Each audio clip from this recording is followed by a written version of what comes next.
Iniciamos con la clase de Fisiología de la lactancia materna.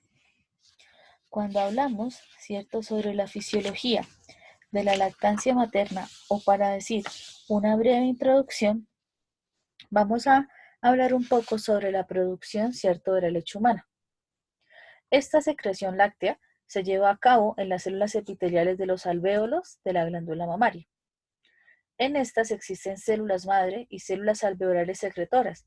Las primeras son estimuladas por la hormona del crecimiento y la insulina, y las células alveolares secretoras son estimuladas por la prolactina. Cuando hablamos de lactancia materna, nos damos cuenta que el pecho funciona como una fábrica, debido a que se genera una elaboración celular de la leche. La leche humana se sintetiza en las células mamarias y algunos compuestos se transportan desde el plasma hasta estas células. En el núcleo de la célula secretora tiene lugar la síntesis de ADN y ARN, encargados de regular el metabolismo celular y el perfil enzimático. En el citoplasma se lleva a cabo la oxidación de la glucosa, la síntesis de los ácidos grasos y la activación de los aminoácidos para la síntesis de proteínas. Las mitocondrias obtienen energía, o ATP, y son precursoras de los aminoácidos no esenciales y de los ácidos grasos. En el aparato de Golgi se agrupan aminoácidos, glucosa, ácidos grasos y en los principios inmediatos, proteínas, grasas y carbohidratos, los cuales intervienen en la síntesis de lactosa.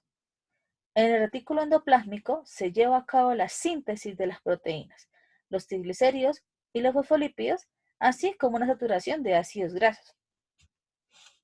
Cuando vemos allí que a mayor demanda, ¿cierto?, mayor producción láctea, debemos tener en cuenta que cuando yo hablo, ¿cierto?, de la elaboración de la leche, tenemos que saber también los mecanismos de secreción celular. En el primero tenemos la difusión. En este, las membranas de las células alveolares difunden hacia el lumen alveolar iones monovalentes como el sodio, el potasio, el cloro y el agua. Otro mecanismo es la exocitosis. Son secretados por este mecanismo proteínas, algunos carbohidratos en pequeñas vesículas, que al contacto con la membrana celular se libera la luz alveolar. La secreción apocrina es una célula que cede parte de su membrana y su citoplasma al segregar partículas grasas.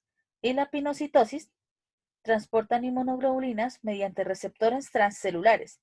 Las más importantes es la inmunoglobulina A, que se sintetiza en la célula plasmática de la propia glándula mamaria, y la vía paracelular a través de las soluciones de continuidad intercelular, y se eliminan abundantes células del calostro y en menor cantidad de la leche madura. Cuando yo verifico, ¿cierto?, o hablo sobre la lactancia materna, debo tener en cuenta cómo se ve o cómo está formado el pecho. En este caso, cuando vemos el pecho hacia afuera, ¿cierto?, solamente vemos el complejo areola-pezón y las células de Montgomery. ¿Listo?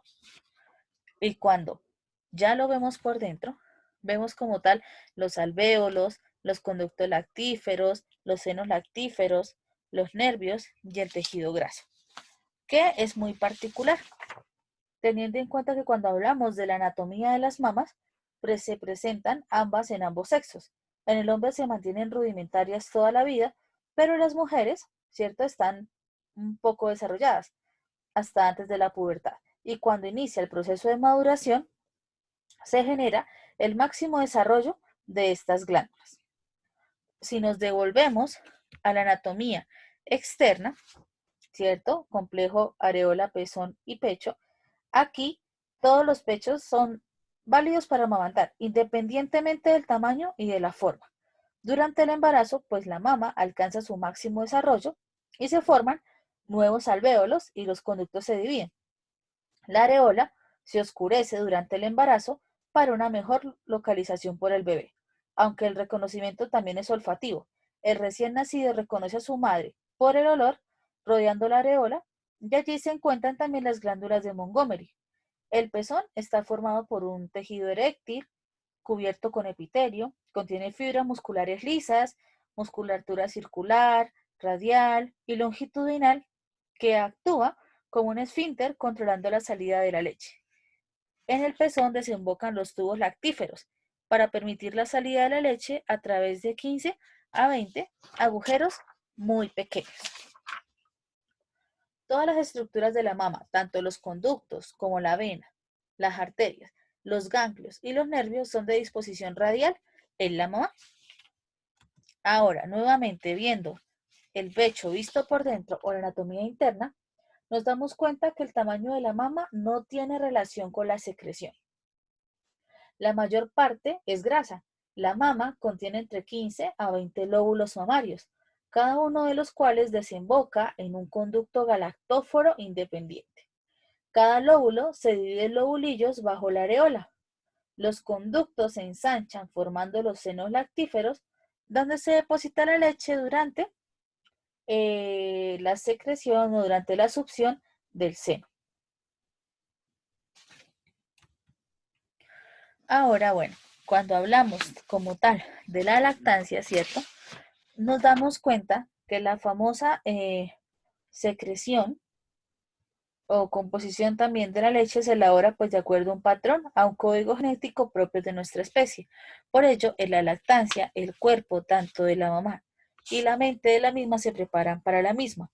Otra condición es que el neonato se prepara para succionar el pecho de la madre y ya después del nacimiento del niño iniciamos con la secreción y los cambios a nivel nutricional que presenta la leche. Tenemos tres etapas específicas: la mamogénesis, la lactogénesis y la galactopoiesis. En la mamogénesis vemos que hay un incremento o un crecimiento mamario que inicia durante la vida embrionaria en la mujer y culmina cuando se encuentra en un estado gestacional.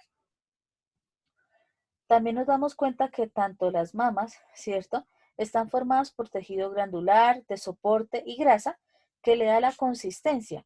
Dentro de la glándula mamaria se produce la leche, obedeciendo a las órdenes provenientes del cerebro de la madre, y en respuesta a los reflejos desencadenados por el estímulo de la succión del niño sobre el pezón y la areola, que es el área oscura de la piel que rodea el pezón, y es el tejido que el niño debe agarrar para una adecuada succión. El tejido glandular está formado por los alvéolos, que son sacos pues muy pequeños, formados por células secretoras de leche, en donde ésta se produce y se agrupan en número de 10 a 100 o más unidades, dando origen al ovulillo, que es la unidad estructural básica de la glándula mamaria. Después, pues la leche es transportada por los conductos que antes de llegar al pezón se dilatan, dando lugar a los senos lactíferos, donde se acumula la leche para luego desembocar en el pezón por medio de los tubos lactíferos. En el desarrollo mamario o mamogénesis está dividido en tres etapas, que vamos a hablar más temprano o más adelante: la embrionaria, la puberal y el periodo gravídico. ¿Listo? En cuanto a la lactogénesis, inicia con la producción láctea, inicia la gestación y aumenta con el parto. En la lactogénesis encontramos que en el estadio 1 comienza con el embarazo. Los estrógenos y la progesterona nos ayudan o son secretados por la placenta. Estas son hormonas esenciales para el desarrollo físico de las mamas durante el embarazo, pero inhiben la secreción de la leche. La hormona prolactina estimula esta secreción y su concentración en sangre se eleva constantemente desde la quinta semana de embarazo hasta el nacimiento del niño. También la placenta secreta grandes cantidades de somatotropina coriónica humana o gonadotropina coriónica humana, que coayuda a la activación de la prolactina, y posee una pequeña cantidad de lactogénica. Por esta razón, a pesar que hay un efecto inhibidor de los estrógenos y la progesterona, la glándula mamaria secreta un compuesto llamado calostro entre la semana 10 y la semana 12 después del parto. Luego, bueno, tenemos el estadio 2, que es el comienzo pues de la secreción láctea, ocurre después del parto, se genera el calostro y luego empezamos a ver cambios en la composición. Y el estadio 3 es la famosa galactopoiesis. En la galactopóiesis vemos un establecimiento y mantenimiento de la secreción láctea madura. En este mecanismo iniciamos o verificamos que el reflejo de succión del bebé es el primer paso para estimular los receptores sensitivos del pezón, lo que produce un reflejo neural aferente, una vida médula espinal al mesencéfalo y pues de allí va al hipotálamo, desencadenando la secreción de prolactina desde la hipófisis anterior y oxitocina desde la hipófisis posterior. La prolactina lo que va a hacer es estimular tanto la síntesis y producción de leche y cada vez que la madre amamanta al bebé se produce una oleada cuya secreción aumenta de 10 a 20 veces los niveles basales, efecto que dura aproximadamente una hora. La cantidad secretada es proporcional a las veces que se estimula el pezón, además de que los niveles son mayores por la noche. La oxitocina estimula la contracción de las células mioepiteliales que cubre los alvéolos y estimula el vaciamiento gástrico de los conductos galactóforos y finalmente hacia el pezón. Los fármacos que suprimen esa secreción de prolactina son el citrato de clominifeno, la piridoxina y las prostaglandinas. Asimismo, la dopamina puede actuar sobre la hipófisis e inhibirla, porque al parecer actúa como hormona inhibidora de prolactina. Por el contrario, puede estimularse por actividad sexual, la metoclopramida, fenotiacidas, y la liberación disminuye con la ingesta de alcohol, el estrés de la madre y el niño. Entonces, volvemos acá a la mamogénesis, desarrollo de las glándulas mamarias, ¿sí? Ya lo hablamos un poquito. Estas, bueno, son glándulas o esos tubérculos de Montgomery, son glándulas que producen sustancias antiinfecciosas. Ellas son encargadas de producir la secreción que lubrica el pezón y la areola y evita grietas o fisuras que se pueden presentar durante esta lactancia. Volviendo, la mamogénesis se divide en 3 etapas, en el periodo embrionario, puberal y gravídico. Entonces, en cuanto al desarrollo embrionario, vemos que las glándulas mamarias se empiezan a desarrollar entre la semana 6 y también inician su desarrollo como tal entre la semana 18 y 19 de vida intrauterina, periodo en el cual se pueden identificar los brotes mamarios epidérmicos que penetran al mesénquima subepidérmico en la región anterior de ectoras, o sea, de la denominada llamada línea de leche. Simultáneamente, por parte pues del mesénquima, se forma un sistema ductal mamario rudimentario que se presenta en el recién nacido. Durante este periodo pues se puede producir una escasa secreción láctea, producto pues del estímulo de prolactina materna liberada por la supresión de esteroides placentarios. En el feto, la mama se desarrolla en forma de esbozo por la acción de los estrógenos placentarios y de la suprarrenal.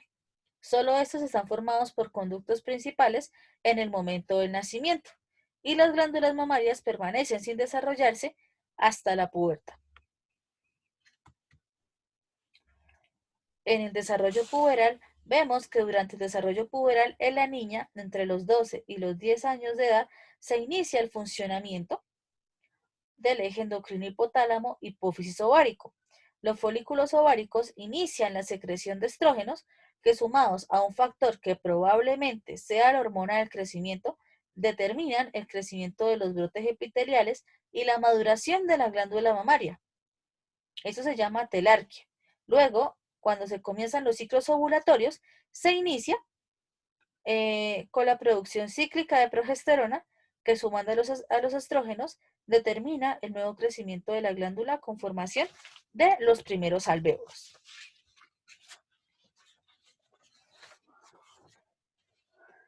Al llegar pues a la pubertad, lo que pasa es que la mama crece y se desarrolla paralelo a los demás cambios propios de esta etapa de la vida. Lo mismo o el desarrollo ocurre por efectos de los estrógenos y la progesterona que se secretan en el ovario. Los estrógenos actúan estimulando los conductos lactíferos, mientras que la progesterona produce crecimiento de los alvéolos. Existe una influencia de la hormona del crecimiento o somatotrofina y la hormona prolactina excretada en la hipófisis anterior. La hormona tiroxina proveniente de la tiroides puede tener influencia en el desarrollo mamogénico.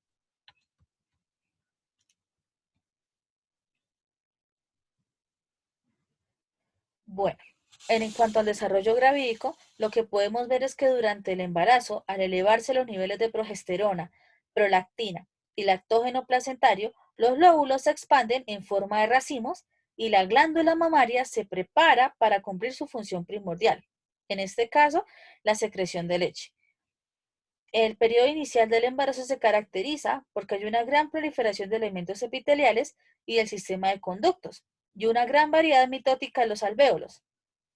Entre la quinta y la octava semana de gestación se aprecian cambios en las mamas, aumenta notablemente de tamaño, se sienten más pesadas, se intensifica la pigmentación de areola, del pezón y se dilatan las venas superficiales. Al final del primer trimestre aumenta el flujo sanguíneo por dilatación de vasos y neoformación de capilares alrededor de los lobulillos. Este crecimiento de la mama continúa durante toda la gestación y después de las 20 semanas cesa la proliferación del epitelio alveolar y las células inician con su actividad secretora. Y en cuanto a la lactogénesis o iniciación de la secreción láctea, verificamos que durante el puerperio convergen factores endocrinos que desencadenan tanto la secreción láctea o la lactogénesis y como consecuencia la disminución de los niveles de estrógenos. Al presentar la salida de la placenta y la no inhibición de la función que los altos niveles de estos venían haciendo sobre la acción de la prolactina secretada en el óvulo anterior de la hipófisis. Aunque la prolactina es la promotora de la lactancia, existen hormonas coayudantes para establecer dicha secreción, como la somatotrofina, los corticoides, y eso anterior muestra cómo al desaparecer la placenta e iniciar la succión a través del seno materno, comienza la lactogénesis, o sea, la capacidad de las mamas para sintetizar componentes de la leche. La eyección se produce como el segundo mecanismo. Alrededor de los alvéolos y de los conductos lactíferos existen fibras que contraen y comprimen los alvéolos, haciendo que la leche láctea, contenida en su interior pase al sistema de los conductos. Estas fibras musculares son estimuladas por la acción de la hormona oxitocina, que se libera en el lóbulo posterior de la hipófisis. Para que se libere, es necesario que el niño succione la mama y se produzca un estímulo nervioso que genere el reflejo neurohormonal en la hipófisis posterior. De esta manera, el niño, en el acto de succionar, desencadena dos reflejos. Uno es el mantenimiento de la secreción láctea o reflejo de lactopoiesis. Y el otro es la contracción de la musculatura lisa o de los conductos o reflejo de eyección. Este mantenimiento de la secreción depende de la prolactina y pues del estímulo de succión. Este es el famoso mecanismo parecido a la ley oferta-demanda, es decir, que entre más succión chiquitín es la demanda, habrá mayor producción de leche oferta por parte de la madre. Esto pues ya lo hablamos, ¿cierto? Ahora vamos a pasar acá a la prolactina.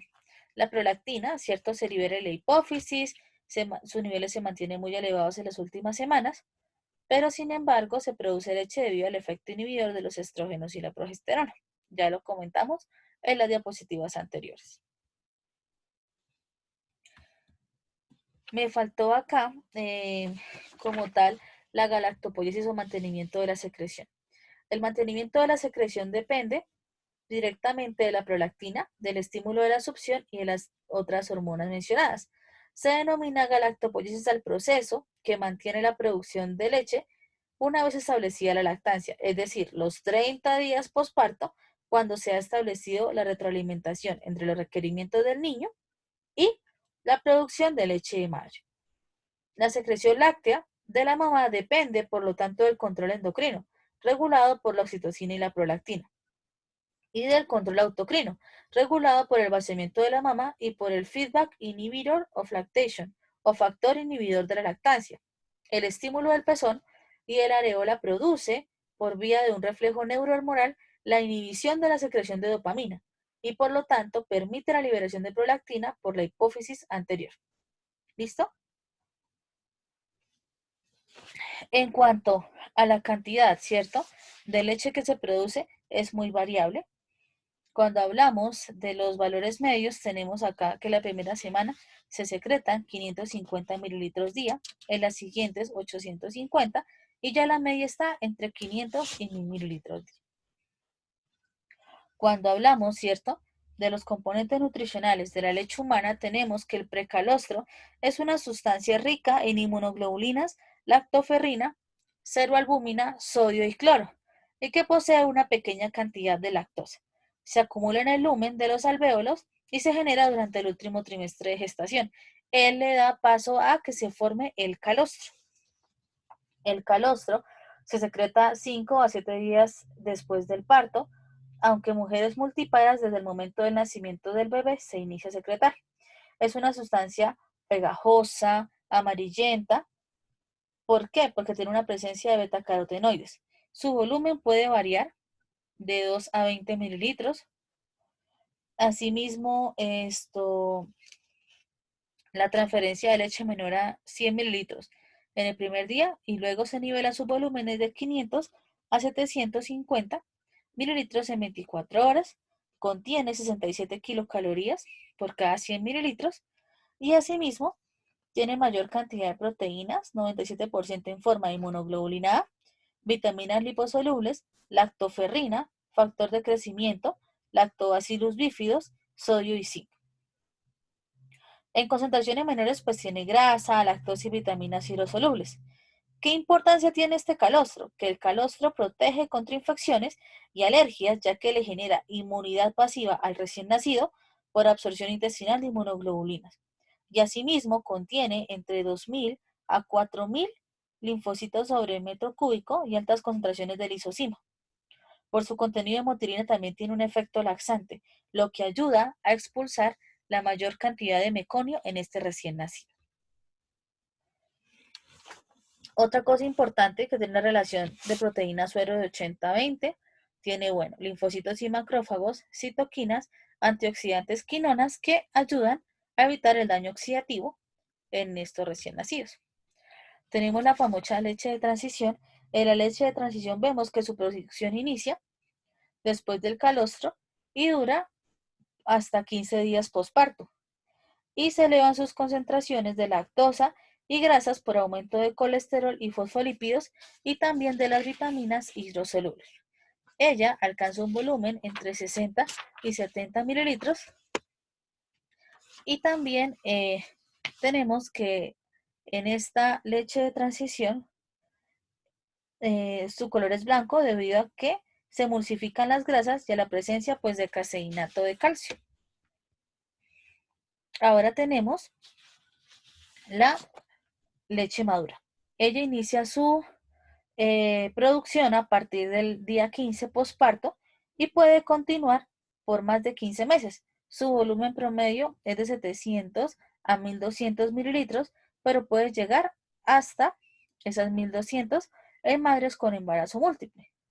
Tiene un perfil estable en componentes, tiene agua en el 87% del total de sus componentes, cubre con los requerimientos de agua del bebé, aún en circunstancias extremas del calor, por lo que el niño no requiere líquidos complementarios. La osmolaridad de esta leche va entre 287 a 293 miliosmoles y se compara con la leche entera de vaca que tiene una osmolaridad de 350. Su importancia, digamos, es súper importante debido a que a mayor carga de solutos, mayor será el requerimiento de líquidos claros que se le debe dar al bebé. Aporta entre 670 a 700 kilocalorías, en la mayoría a través de carbohidratos y grasas. El carbohidrato que aporta la lactosa favorece el desarrollo de la flora intestinal y en este caso de bifidobacterias, que impide que haya un crecimiento de microorganismos. Asimismo, mejora la absorción del calcio y mantiene estable la osmolaridad de la leche porque conserva bajas concentraciones de sodio y potasio. La galactosa del sustrato anterior es fundamental para la formación de galactopéptidos y galactolípidos y cerebrócidos en el sistema nervioso central. Y además cuenta con más de 50 oligosacáridos que funcionan como factores de crecimiento de bifidobacterias.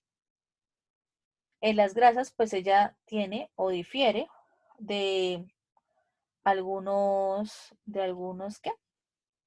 De algunos componentes, casi siempre va de 1 a 7, aporta ácidos grasos de cadena larga, ácidos grasos poliinsaturados y pocas cantidades de ácido araquidónico. Y en cuanto a la leche pretérmino, tenemos que tiene mayor contenido de proteínas, grasas, kilocalorías y cloruro sódico, y es pobre en lactosa y en vitamina C. En cuanto a la composición de esta leche madura, tenemos que ella se secreta entre 700 y 900 mililitros en los primeros 6 meses de vida y posteriormente contiene 88% de agua y 268 miliosmoles.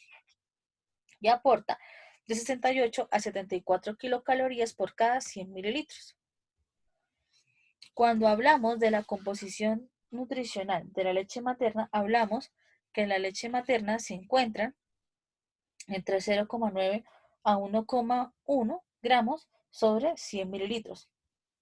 Ella, pues en este caso, se utiliza para sintetizar de este 20 al 50% aminoácidos esenciales y reciclar el amonio. Estas proteínas, en algunos casos, funcionan como hormonas, enzimas o inmunoglobulinas. Y también pues tenemos otro tipo de proteínas como la ceroalbúmina que proceden o provienen de la circulación materna. En este caso, en cuanto a la composición de las proteínas, encontramos que tenemos alfa-lactoalbúmina que se encuentra en un 37%. Ella es cofactor de la biosíntesis de lactosa. También tenemos la lactoferrina, que comprende el 27% del total, y se une al hierro para mejorar el transporte y la absorción. Tenemos también la inmunoglobulina A secretora, que liga antígenos específicos del tubo digestivo y es estable por su pH bajo. Tenemos la lisozima, que actúa frente a la pared celular de las bacterias gram positivas, y la caseína, que también coayuda al transporte de calcio y fósforo. La relación suero-caseína va de 90 a 10 a los 8 meses y termina en 60-40 hasta el final de la lactancia, que termina en 50-50. En cuanto también a las proteínas de la leche humana, también tenemos que hay algunas, ¿cierto?, que provienen del suero. Entonces, las proteínas que conseguimos, ¿cierto?, en este suero, pues aquí tenemos la alfa-lactoalbúmina, lactoferrina, ceroalbúmina, inmunoglobulinas, glicoproteínas, lisozima, entre otros.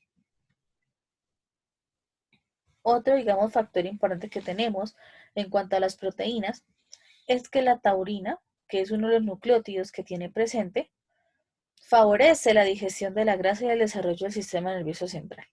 Tenemos la carnitina, que se requiere para oxidar lípidos en la mitocondria del cerebro, el ácido glutámico, cistina y glutamina, que son neuromoduladores y neurotransmisores, y aminoazúcares, péptidos y el factor de crecimiento epidérmico, que contribuyen al desarrollo de la mucosa intestinal. Asimismo, esta leche contiene 13 nucleótidos, promueven el crecimiento y la maduración intestinal. Asimismo, aumenta las concentraciones de lipoproteínas de alta densidad y ácidos grasos de cadena larga, modifica la microflora, incrementa la biodisponibilidad del hierro y asimismo contiene aminoácidos o bases nitrogenadas, como adesona, cistina, guanosina, uridina e inosina. En este caso, en estos componentes, ¿cierto? Encontramos que ellos promueven el desarrollo de la microflora, asimismo la biodisponibilidad de ácidos grasos de cadena larga nuevamente. En cuanto a las funciones que generan estas proteínas, a nivel, digamos, funcional, tenemos que estimular la flora intestinal debido a que tiene la N-acetilglucosamina, que es un cofactor de crecimiento bifidus y forma lactobacillus y bifidobacterias. Tenemos también otro sistema de inmunocompetencia. Aquí hay citoquinas, interleuquinas 6, 8, 10 y el TNF, alfa y beta, que tienen un papel inmunomodulador y antiinflamatorio y también disminuye los efectos perjudiciales e infección. También tenemos en el desarrollo del intestino la secreción del factor de crecimiento epidérmico, que ayuda a estimular y a madurar y a hacer crecer el tracto gastrointestinal. La lactoferrina tiene efectos mitogénicos, estimula las células de las criptas y tenemos péptidos procedentes de la caseína, que tienen actividad antitrombótica, antihipertensiva y opioide. En cuanto a los carbohidratos, tenemos que la lactosa es el principal carbohidrato en un 40%. La lactosa sintetasa roba el agua de la circulación materna y forma el componente acuoso de la leche. Y también esa colonización intestinal por Lactobacillus bifidus se da por la alta concentración de la lactosa encontrada en la leche. En cuanto a los lípidos, tenemos que tienen composiciones variables en la leche. Proporciona casi siempre entre un 40 y 50% de energía, contiene ácidos grasos esenciales de cadena larga o pufas, se forman en las glándulas alveolares mamarias, tiene unos triglicéridos y sus componentes van del 98% de grasa y el 0.7% de lípidos, y el 0.5% pertenecen a mono y glicéridos y colesterol. También tiene ácido oleico y linoleico, que no son sintetizados por el recién nacido, pero aún así son aportados a través de la dieta de la madre. Tiene ADH, vital para que se forme la estructura y el sistema visual del niño, sensorial, perceptual y también cognitivo. También contiene ácido araquidónico, que contiene la síntesis de eicosanoides, prostaglandinas y leucotrienos y tromboxanos, que también nos ayudan a modular la respuesta inflamatoria, a proliferar linfocitos, células natural killer o células asesinas y producción de citocinas e inmunoglobulina E. También tenemos los fosfolípidos. Tenemos fosfatidilcolina, fosfatidiletoanolamina, fosfatidilserina y esfingomielina. También esto tiene propiedades emulsificantes. Los gangliósidos contribuyen a la defensa de ligando de toxinas bacterianas. Y asimismo la colina es el componente principal de la membrana lipídica y neurotransmisor. Asimismo los recién nacidos tienen gran demanda de fosfolípidos para el cerebro e hígado. En cuanto a los minerales, vemos que la leche contiene vitaminas hidrosolubles en una óptima relación. En los recién nacidos, pues con leche materna, eh, no padecen raquitismo, ya que no poseen, por ejemplo, deficiencia de estas vitaminas adquiridas por la vía transplacentaria. Otra cosa para complementar es que, bueno, de las liposolubles, la leche de mujer, ¿cierto? O la leche de la mamá contiene mayores concentraciones de betacarotenos y vitamina E, a pesar de no tener óptimos niveles de vitamina E. Otra cosa a tener en cuenta es que la relación calcio-fósforo va de 2 a 1 con un 75% de absorción. Y asimismo también tenemos pues algunos minerales importantes como el hierro, que tiene una biodisponibilidad que se absorbe en un 50% versus 10% de la leche de vaca.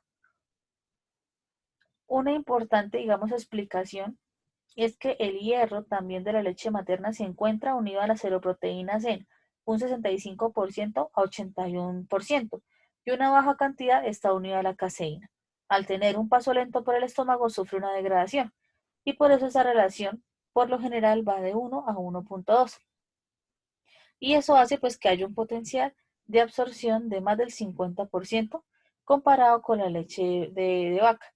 Y obviamente es súper importante debido a que también depende de la formación de tejido óseo en la infancia. Tenemos, bueno, el cobre, que sus niveles no declinan en la lactancia. También es un nutriente esencial debido a que forma parte del sistema glutatión peroxidasa y nos defiende del daño oxidativo. También tenemos, bueno, el cobre, que es súper importante porque su carencia puede inducir a una anemia microcítica e hipocrómica y también puede producir alteraciones a nivel neurológico. En cuanto a las vitaminas, bueno, tenemos de la vitamina liposoluble deficiente en vitamina D, pero no se observa carencia de la misma en niños amamantados. Los niveles de vitamina K son inferiores y la vitamina A es súper importante debido a que es un potente antioxidante en este caso. El ácido fólico lo necesitamos para la síntesis de hemoglobina, aminoácidos, ADN y ARN, y también su déficit produce anemia. Contiene también las vitaminas B1, B2, B6 y B12 necesarias para el metabolismo de las proteínas. También su déficit puede producir anemia. Y con la deficiencia de la tiamina también es esencial para el metabolismo de los carbohidratos. La vitamina B12 es muy baja, pero biodisponible gracias a la aptocorrina. También cuando hay déficit de la misma se produce anemia y daño en el sistema nervioso. También, bueno, tenemos las sustancias no nutritivas de la leche. Aquí tenemos los nucleótidos, la citidina, el monofosfato y uracilo. Y también tenemos hormonas como la prolactina, la oxitocina, los esteroides suprarrenales, la gonadotropina coriónica, la insulina, la somatostatina, calcitonina, paratormona, neurotensina y la leptina, que no solo se produce en el adipocito y no tiene que ver tampoco con la obesidad del lactante. Cuando hablamos también de los componentes inmunogénicos de la leche materna, nos damos cuenta que el sistema inmunitario del recién nacido es menor a la del adulto en un 1%. La leche materna se considera como la primera vacuna debido a que nos protege de varias infecciones. Durante la lactancia se activa el tejido linfoide relacionado con las mucosas mal del bebé en el intestino, los pulmones de las glándulas mamarias, las glándulas salivales y las lagrimales y las vías genitales. Este proceso se da a través del eje enteromamario. Pero primero vamos a hablar de aquellos componentes inmunológicos que se presentan en este cuadro. A nivel celular, tiene los macrófagos que fagocitan microorganismos como hongos, virus y protozoarios por lactoperoxidasas y que madura enzimas en el intestino por factor de crecimiento celular. Tenemos también los poliformonucleares que protegen al tejido mamario de mastitis, los linfocitos que estimulan la inmunidad de memoria por la vía enteromamaria. A nivel humoral tenemos las inmunoglobulinas A, G, E, D, que ofrece inmunidad pasiva al recién nacido. También tiene una función antimicrobiana y antiviral por promover fagocitosis de neutrófilos y forma anticuerpos contra bacterias y virus. Asimismo tenemos las proteínas. Tenemos la lactoferrina, que es un bacteriostático y antimicrobiano. Al atacar la membrana secuestra el hierro y bloquea el metabolismo de los carbohidratos. También es un antiviral contra VIH y otros virus de importancia. Tenemos la lisozima, que es un bactericida por lisis bacteriana de peptidoglicanos de las bacterias. También tiene función inmunomoduladora y reductor del efecto endotóxico. La capa-caseína, que forma una membrana antiadherente y promueve el crecimiento de Bifidobacterium bifidum.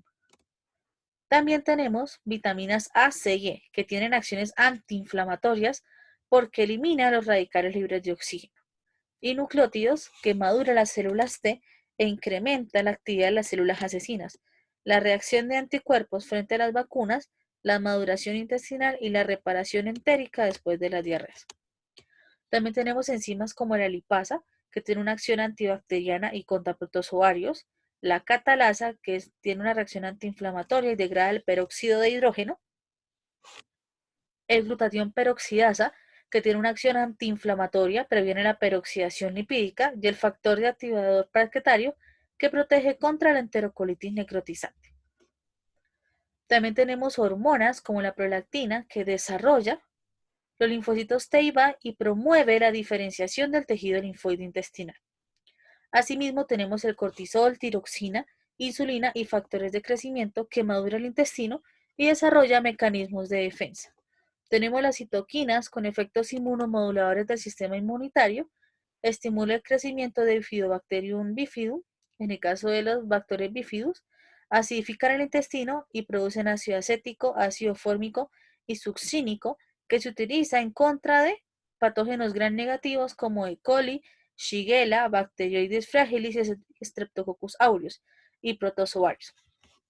Y el sistema de complemento, que específicamente el C3 y el C4, que produce lisis bacteriana junto a anticuerpos específicos, en este caso inmunoglobulina G y M, y contiene actividad opsonizante, quimiotáctica y bacteriolítica. Para hablar un poco del eje enteromamario, aquí se da lugar pues una serie de mecanismos, tanto en el intestino, en el tejido linfoide y en la glándula mamaria, con objeto de producir una cantidad de inmunoglobulina de secreción. Aquí, en este paso, nos damos cuenta que cuando la madre ingiere antígenos bacterianos, virales y otros llegan al intestino y en el segmento terminal del ileum, donde encontramos el tejido linfoide de las mucosas o MALT, son capturados por las células M y transportadores a las placas de Peyer. Aquí se elaboran los antígenos de los macrófagos y son presentados a los linfocitos T, de donde surgen las subpoblaciones de linfocitos B, lo que hace proliferar tanto las células precursoras productoras de anticuerpos.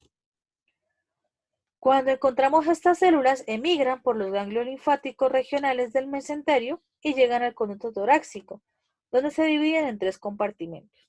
Uno es la glándula mamaria, otro el tejido linfático del intestino materno y otro el sistema bronquial. En estas regiones maduran y se transforman las células plasmáticas protectoras de inmunoglobulina A. Inicialmente la inmunoglobulina A pues son monómeros en las células epiteliales de las glándulas exocrinas. En este caso pues serían las mamas, los lagrimales y la saliva. Los sistemas respiratorio y digestivo y urinario se unen en pares con la cadena J para formar el dímero de A y se fijan glicoproteínas. Entonces, ¿qué pasa acá? Que como tal, después lo que hacen es que estas glicoproteínas resisten y protegen de la digestión enzimática y están listas para ser transportadas a través de las células epiteliales. La leche materna pues contiene gran cantidad de componentes inmunes, tanto humorales como celulares, y pues lo que hacen es constituir una barrera protectora y contra virus, bacterias y parásitos, ¿sí? Que eso lo podemos ver en la tabla pues que vimos anteriormente. Cómo los componentes inmunes, ¿cierto? Nos protegen.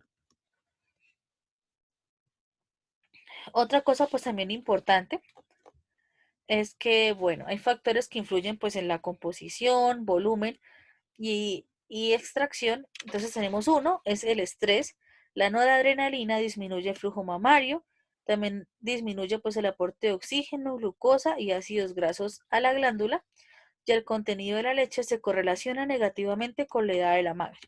Asimismo, pues la leche segregada por la mañana tiene más grasa y la leche al final tiene 4 o 5 veces mayor contenido de grasa y 50% mayor contenido de proteína que la del inicio. Otra cosa es que tenemos también factores determinantes en contra de la lactancia. Una es el bajo nivel educativo, nivel social, edad temprana del embarazo, vivir en zonas urbanas y exposición social del pecho y ser soltera. En cuanto a las políticas, se debe fortalecer las políticas nacionales. También hay formación casi nula de los profesionales de la salud en estos temas. Hay una estrategia de comunicación pobre, los bancos de leche son muy limitados y también falta proteger a las madres trabajadoras y en periodos de lactancia para retomar la lactancia materna. También tenemos, bueno, en la parte psicológica hay que infundir la autoconfianza materna y la importancia de la lactancia. Y a nivel de salud tenemos determinantes como la prematurez, las complicaciones de embarazo, parto o puerperio, la introducción temprana de fórmula infantil, que son las famosas muestras gratis que pueden dar de Similac o de Nestógeno, y también falta de capacitación al personal de apoyo en salud. Entonces, vamos a dejar hasta acá esta sesión.